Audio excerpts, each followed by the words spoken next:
Wellness Center. Today I want to decode Black Parade by Beyoncé. So if you're like me, when you first heard this song, you kind of stopped in your tracks and your jaw dropped to the ground. She makes so many African references and of African spirituality and who we truly are, what our culture truly represents. I just kind of wanted to take some time to go through each one of those references and just to make sure that we're all clear, because it's very important to know who we are and where we come from in order to know where we're going. Let's get into it. Black Parade by Beyoncé, decoded by me, Amber Cherie. She starts off talking about going back to the South, which we all know the South represents, you know, blackness, black, right? So the South was, they had slaves the longest in the United States. They did not want to let go of their slaves. As a matter of fact, they went to war so that they could continue to have slaves, right? So we don't have to get into that history lesson, but we know that Beyoncé is referencing the South because this is kind of like where, in this country, America, the South represents true African-American culture, heritage, and just blackness, if you will. So she references growing like a baobab tree. What is a baobab tree? So this is a very, very important tree. It's a very symbolic tree. This tree is special because it produces life year round. There isn't a season that passes where this tree is not producing life. In fact, during the rainy seasons, this tree actually absorbs water and it holds it in its trunk, so that during the dry season in the heat, it's still able to produce fruits, life, right? So this is why the baobab tree is known as also the tree of life. It is a tree that is very common in Africa, and it's very respected and revered in Africa because, again, it's known to produce fruits and vegetables and all kinds of life year round, not just certain seasons. So this is a special tree. Not many trees produce life year round other than the baobab tree. Okay, so that is very important. She's kind of putting us in the mindset of Africa. She's giving us a vision to imagine when she mentions this tree. We've all seen pictures probably of it, not really knowing what we were looking at, but now you know. So when Beyoncé references that, she's doing it on purpose to let us know that, okay, we're going back to African culture, African spirituality. Next, she references the Ankh charm, that's on her gold chain with her OSHUN energy. So let's talk about the Ankh, right? What is it? So many people have asked and questioned what is the Ankh, and I have seen so many interpretations. However, the one interpretation or the one explanation for the Ankh that seems to keep repeating itself, whether you're in Africa or speaking to true African culturalists, or if you just kind of so happen to come across the definition, the Ankh represents, at CherieAmor Wellness Center, we have an actual Ankh and Ma'at double chain that you can purchase. I don't know if you can see that. What does the Ankh represent? Why is it such a controversial symbol? Well, first, it's very important that you recognize in African spirituality, we deal with symbols, right? Before there was letters and ABCs and 1, 2, 3s, there were symbols and there were shapes, and that's how our ancestors communicated. That's how we spoke. That's how we passed down the origins of our culture and who we are, is through the symbols. And this Ankh symbol is one of those symbols. So what does the Ankh represent? Well, the Ankh is nothing more than a representation of life. Please do not allow the spookisms that have been cast upon us from European societies. Do not allow that to sway you from belief in your true African culture. This is what our ancestors used to represent life. So the Ankh, basically, the circle at the top would represent the womb, representing the woman. The straight line at the bottom would represent like a phallus symbol, or the phallic, which would represent the man. And then when the two meet, if you notice in the middle, you have the two little offsprings, if you will, right? The here and here. That represents the child, life. When the womb and the phallus come together, life is born. And so that is what the ultimate Ankh symbol represents. So the Ankh would be a representation of life. The circle representing the womb, the phallus at the bottom representing the man, and then the two offsprings here representing child. So you have the mother, the father, and the son, which I consider to be the Holy Trinity. You can't have offspring or a son without having the woman. Unfortunately, in Western civilization and Western religions, the woman has been kind of pushed to the side. She's been misplaced, and the Holy Trinity is the Father, the Son, and the Holy Spirit. But in true African culture, before our ancestors were influenced by Western religion, we believed in the mother, the womb, and the father coming together to give forth the child. That was the sacred Trinity. Nothing more, nothing less. It had nothing to do with Holy Spirit. It had nothing to do with ghosts. It had nothing to do with none of that. True African culture and spirituality is simply the mother, the father, and the child. That is the bond for family, right? I could write a whole book on how we have gotten far, far, far away from our true African culture and what we represent. That is basically what she means when she's talking about the Ankh. It's nothing spooky, nothing scary. Don't let people tell you otherwise. Do your research. That's all I can say. Do your research and find out for yourself, okay? All right, so let's keep going. She talks about her OSHUN energy. OSHUN. OSHUN is a very, very powerful Orisha. The goddess of fertility, the goddess of life, the goddess of love.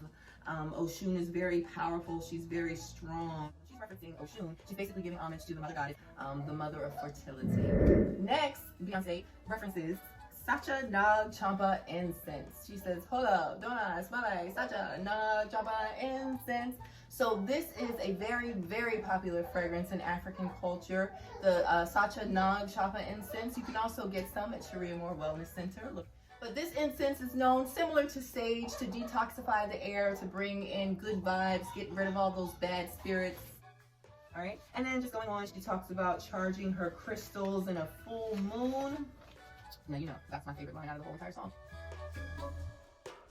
And why is that my favorite line out of the whole entire song? Because not only do I sell crystals, but I charge my crystals in a full moon. Okay, these are just some slight crystals that you can get over at CherieAmor Wellness Center. We have lapis lazuli, obsidian, citrine, amethyst, rose quartz, you name it, we got it. And yes, I charge my crystals in a full moon. It's very important. Crystals are nature. This is nothing but a stone from the earth, literally. So the moon also is nature. The moon emits energy. The moon and the sun both emit energy. So why not let natural energy charge a natural element? Each crystal offers something different. So learn your crystals. Let this be something that you educate yourself on. And not just because Beyonce said so, but because this has been going on for years, ladies and gentlemen. And sometimes you might hear something or see someone wearing something and it resonates with your soul and you don't know why. You don't know why that crystal is calling your name. You don't know why that smell of the sage is warming your heart, right? It's because this is who we are to start with. Our bodies know, our spirits know. It's just we as human beings, we have forgotten. We have been brainwashed and bamboozled into accepting Western civilization as our own, but it's not. The foods that we eat in this country, not for us. All right, so get you some crystals. See me over at CherieAmor Wellness Center. Comment below if you're interested in some crystals. Okay, so I had to get baby girl. She was getting a little fussy in the background. I think she could benefit from this knowledge too. What do you think, baby girl? Yeah, right? You want to learn? Yes, you do. Going forth, she talks about waist beads from Yoruba, right? So this is speaking of the African tribe Yoruba. And she's talking about the waist beads. As you see here at CherieAmor Wellness Center, we like to make waist beads as well. So waist beads are very, very traditional in our culture. They're not just worn for cosmetic purposes. In America, you may be tricked into believing that waist beads are just for cosmetic purposes, but no, waist beads are symbolic of womanhood, femininity, fertility. As a matter of fact, females starting as young as my daughter's age, or even maybe slightly a little older, 1-2 years old, they start wearing waist beads at this age. The waist beads grow in time. As they get older, they'll put on, you know, bigger sizes or stronger beads. But basically, these waist beads represent femininity, represent the womanhood. The older you get, the more waist beads you're adorned with. Again, waist beads, although in America we like to show them off and wear them, they're traditionally supposed to be very discreet. Also, she talks about Mansa Musa. She gives a shout out to herself for being worth $400 billion. I guess her and her husband together. But also Mansa Musa. Who? Mansa Musa, the richest man in the world ever. Okay? Not one of or any of that nature. Rockefeller and the Rothschilds ain't got nothing on Mansa Musa. How about that? All right, so Mansa Musa He was an African king, and he ruled over the Mali Empire in Africa, and he was able to grow his empire so that when he took his pilgrimage to Mecca, it was tens and thousands of people that he was able to provide for on this pilgrimage. She gives much respect to Mansa Musa. She shouts him out, and she reminds everyone that wealth originated with our people. Okay, wealth originated in our cultures and our tribes with gems and crystals that we cherish so much. That's where wealth originated, okay? So again, big respect to Beyoncé for shouting out Mansa Musa. She talks about her ancestors being on the wall, and she's letting the ghosts chit-chat. Now, I know when you first heard this, you probably freaked out, like, what the heck is she talking about? Well, that's because we've been lied to. We've been tricked to believe that the ancestors and ghosts are all bad spirits, demonic spirits, and that they should not. But guess what, ladies and gentlemen? That's all bull. It's our ancestors, they know the importance. They know the significance on calling on generations of the past, on calling on ancestors from the past. They know the significance of doing this, and they're trying to teach us.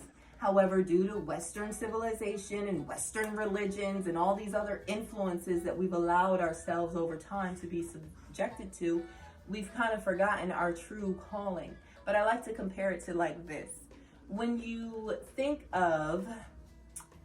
go to sleep at night, right? And you have a dream, okay? Everybody dreams, or maybe even a nightmare. You're laying in your bed, your body is in your bed, you're asleep. But during your nightmare, your heart starts beating, your eyes maybe water, your hands shake, I don't know. But you wake up out of your sleep and you're trembling, your heart's beating fast, maybe you're sweating. It's just not a good look, right? But you're in bed. Your mind wasn't. Your consciousness wasn't. Your consciousness was falling off that cliff, or running from that bad guy who was trying to do you harm, or whatever was going on in your dream that was making you act that way in your sleep. That's where your spirit is. That's where your consciousness is. However, your physical body is right here in bed, safe and sound. It's just like when we call on our ancestors. Their bodies may be in the ground in a casket, or maybe in an urn sitting in our living rooms or on our altars. However, their spirits go on. Their spirits may be sitting next to you. Their spirits may be encompassing the flowers in your garden, right? Their spirit, it's energy. It's just energy. It's nothing spooky about it. It's not a ghost. It's not a demon. It's not anything that these Western civilization, religions, European influences have tried to teach you. It's African spirituality. A lot of times we're taught to look above and look outside of ourselves for answers and clues, but the reality is everything we need is already inside. Our ancestors have left it there. They've passed it on to us so that we have the wisdom and the knowledge within. We just got to know how to look within. And calling on your ancestors for that further help and that further guidance, there's nothing wrong with that at all. And that's what Beyoncé knows. Think about it. It makes sense to me. I mean, again, all of this is for you to digest, is for you to take in. It's to give you some more enlightenment on where Beyoncé's mindset may have been when writing these lyrics, and also where we as a people should be when listening to songs like this. Are you reaching out to the people? Hi. All right, so, and then finally she goes on and she talks about the bees and how important the bees are, right?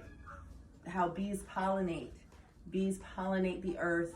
Bees provide foods for us as human beings that we would never even imagine. Blueberries, almonds, you name it. A bee has pollinated that plant probably, especially if you're a plant-based eater.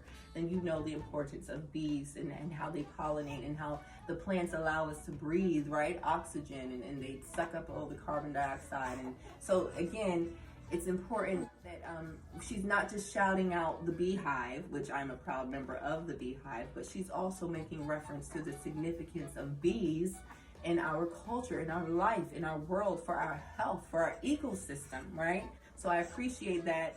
I appreciate everything Beyoncé has said and done in Black Parade. I feel like she's just dead on, and she couldn't be even more clearer, you know? Thanks, guys. Don't forget to like and subscribe. Like this video if you learned anything new, or if you feel like you can add to the conversation. Please leave your info in the comments below. Educate us, enlighten us. Subscribe to my channel. There's going to be more information coming soon, and I will see you next time. Bye-bye.